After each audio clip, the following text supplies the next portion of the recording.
A blue whale defends itself without a single tooth or claw, using a body longer than a basketball court and a tail that strikes like a wrecking ball. Weighing up to 200 tons and stretching 30 meters, an adult is simply too large for orcas to overpower.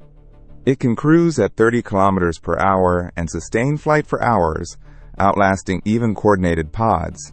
Yet in Western Australia, researchers have documented orcas killing blue whales. So how does the ocean's largest animal ever fall? That question hides a paradox. The blue whale is the largest animal that has ever lived, reaching 30 meters and 200 tons, yet it carries nothing we would call a weapon. No fangs, no claws. It is a baleen filter feeder, straining tiny krill through curtains of keratin, its mouth built for swallowing clouds of shrimp rather than tearing flesh. Compare that to the animal hunting it. The orca is an apex predator with teeth up to 10 centimeters long, cone-shaped and interlocking, designed to grip and rip. Orcas hunt in disciplined pods, communicate in dialects, and take down great white sharks and adult humpbacks. On paper, this should be no contest. But the numbers refuse to cooperate. Inside that toothless giant sits a heart weighing around 180 kilograms, an organ the size of a small car, pumping blood through a body so vast that its own scale becomes a fortress. And that scale is where the story of survival begins.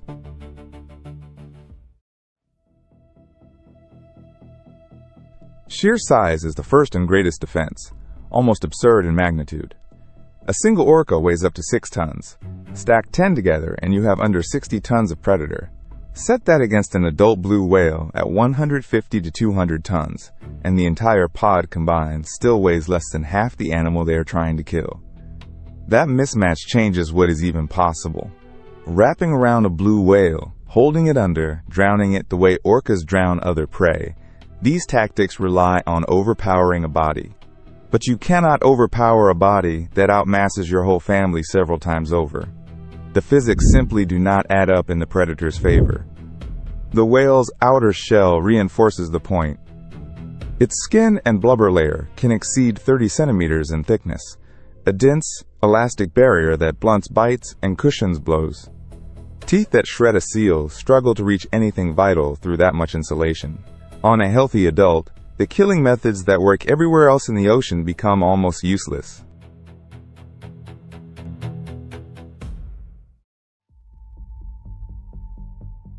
So if brute force fails, the pod must chase. And here the whale reveals its second defense, hidden inside that mountain of muscle: speed. A fleeing blue whale, frightened and committed, can burst to roughly 30 to 50 kilometers per hour across open water, a startling velocity for something the length of a passenger jet. Orcas are fast too, but not endlessly. They cruise at around 13 kilometers per hour and can sprint briefly to about 55. Yet that top gear is a firework, not a furnace. It burns out quickly. Over a long straight run in open ocean, a determined blue whale can hold a punishing pace the pod cannot match for long. This is not a body built for a 100-meter dash. It is built to cross the planet. Blue whales migrate thousands of kilometers between feeding and breeding grounds, moving through cold and warm seas. Endurance is written into every fiber. When the whale turns and runs, it is doing the thing it was designed to do.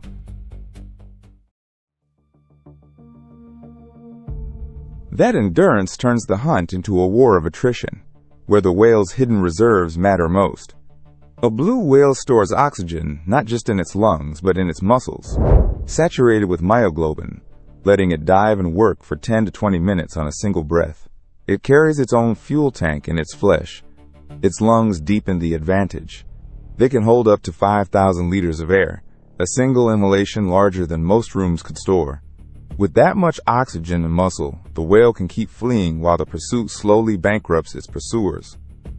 Because the cruel mathematics of the chase run against the orcas.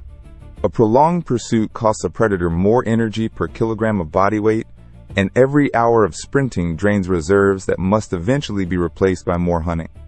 The whale is spending fuel it was born to spend. The orcas are spending fuel they cannot easily afford. So attacks are often abandoned. When a whale refuses to slow, when the hours stack up and the pod's strength fades, The sensible choice is to break off and look for easier prey. Persistence, for the giant, is a weapon all its own.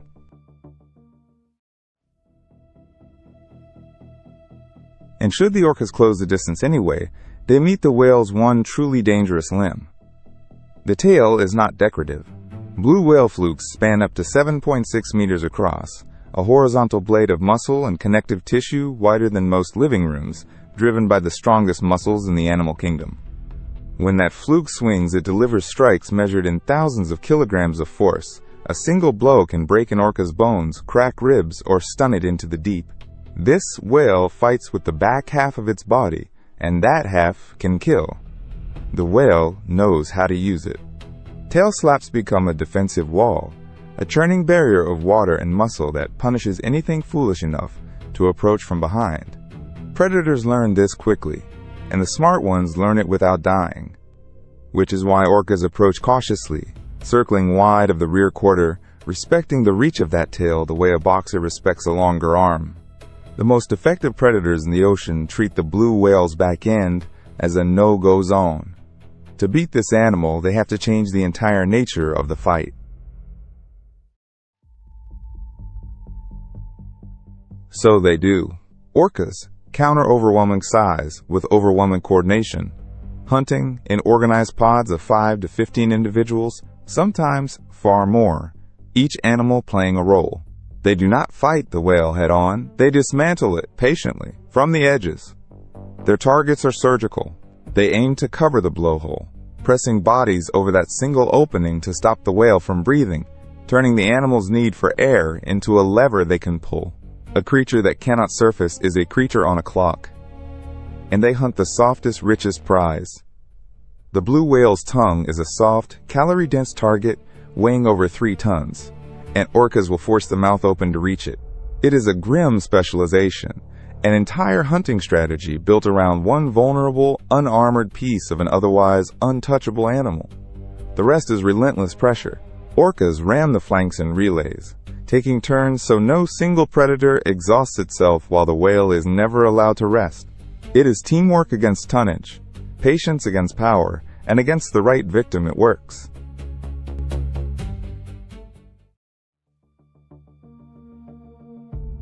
But notice the phrase, the right victim. Against a healthy adult, all this coordination still struggles. The real target is the calf. Undersized, slower, and unable to outrun a committed pod, a young blue whale lacks every advantage that keeps its parents alive. A calf is enormous by any ordinary standard, yet fragile by its own species measure. Born around 7 meters and 2 to 3 tons, it enters a world where its mother is 50 times its weight. It has the shape of a giant without the substance of one. It is also utterly dependent. A calf nurses on around 400 liters of milk a day for months, a torrent of fat-rich fuel that fires one of the fastest growth spurts in nature. But growth takes time, and during those early months, the buffer of pure mass that protects adults simply is not there. That missing buffer is everything. Young whales cannot hold the pace, sustain the flight, or answer a tail strike with enough force to matter. Where an adult shrugs off the pod, a calf feels every ram, every bite, every hour of pressure that would otherwise be wasted effort. The mother knows the danger. She positions her calf away from attacking orcas, shielding it with her body, keeping it on the far side of herself as the pod probes for an opening. Her size becomes the calf's borrowed armor, but a determined pod does not need many mistakes.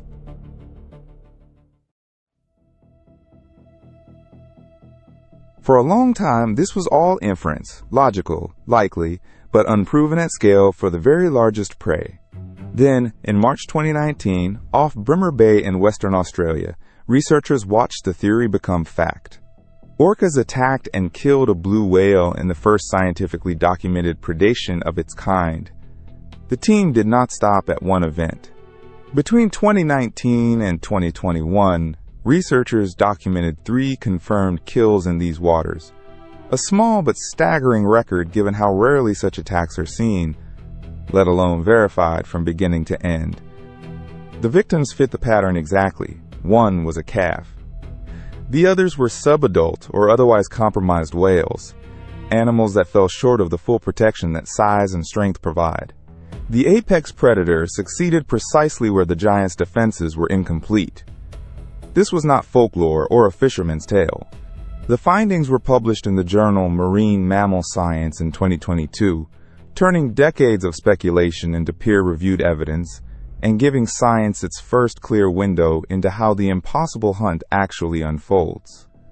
What that window revealed was patience, not violence in the usual sense.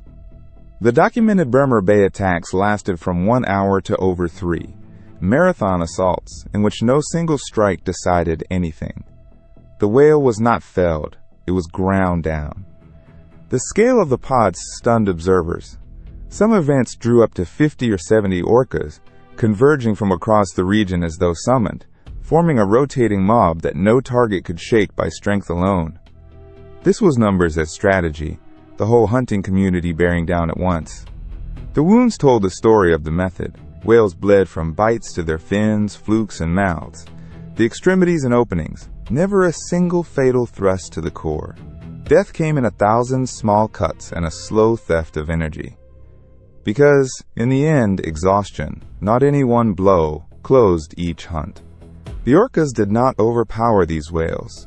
They outlasted them, wearing away speed and stamina and will until the animal could no longer flee, breathe, or fight. The kill was the last chapter of a long war, not a sudden ambush.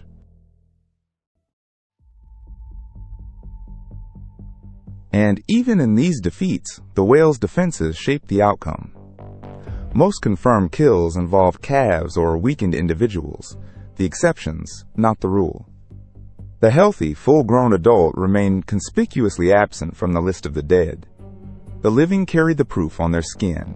Rake-mark scars on adult blue whales, long pale grooves left by orca teeth show animals that were attacked and survived, that felt the pod close in and swam away anyway, wearing the encounter as a scar rather than an ending. Researchers read those scars like a ledger. Scarring studies estimate that many whales escape their encounters alive, carrying the marks of past hunts across years and oceans. Every scar is a fight the whale did not lose. And there is a telling absence at the center of all this footage and data. No kill of a healthy, full-grown adult blue whale has ever been clearly filmed. The strategy that defeats calves and the sick has never been shown to defeat a whale at full strength. The giant, at its peak, remains undefeated on camera. So step back and see the whole design. The blue whale's arsenal is passive but overwhelming. Mass, momentum, stamina, and a tail that no predator wants to face. It wins not by attacking, but by being unattackable, a fortress that also happens to swim. This is evolution's answer to a world of hunters. Blue whales evolved their size, partly as an anti-predator defense, growing beyond the reach of jaws that could otherwise end them. Every added ton is another argument that the ocean's killers cannot refute, and the gift compounds over a lifetime. Gigantism reduces vulnerability at every stage, so that a whale which survives its dangerous youth becomes, in adulthood, nearly untouchable. Adult survival rests on avoidance and endurance, not combat. The giant almost never has to fight, because almost nothing can make it. That strategy buys extraordinary time. Blue whales can live 80 to 90 years, long, slow lifetimes spent crossing the planet, largely beyond the reach of predators who learned generations ago that this is prey best left alone. The math of survival, once past the calf years, tilts overwhelmingly toward the whale, which brings us to the simplest truth beneath all of it. Size is the ultimate weapon. The blue whale never needed teeth or claws. It became so vast that the ocean's most effective predator can only win at the margins, against the young and the failing, and even then, only after hours of relentless work. The blue whale is the largest animal ever known to exist, and after the devastation of whaling reduced it to a fraction of its former numbers, perhaps 10,000 to 25,000 remain today. Protected globally since 1966, it survives now much as it always has, not by fighting like a predator, but by being impossible to defeat. If this glimpse into the ocean's quiet giant moved you, consider subscribing to follow more stories of how life at its largest endures.